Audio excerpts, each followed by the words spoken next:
এ কি হলো রাজ্যের হাল? রাজা সাহেব তো দেরি করছেন কেন এখনো আসতে?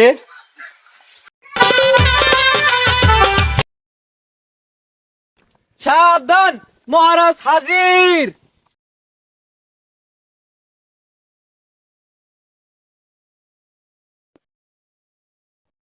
সেনাপুট কি? আদেশ করুন মহারাজ। এ কি হলো আমার রাজ্যের হাল? না কে মরে যাচ্ছে শত শত পিঁপড়া। তোমাকে যে 2 কেজি আটা দিয়েছিলাম সেগুলো কি করলা? আমার বাচ্চারা 3 দিন যাবৎ ক্ষুধার্ত ছিল, আমি রুটি বানিয়ে খেয়ে ফেলেছি। আমি বিশ্বাস করি না, কিছুতেই হতে পারে না।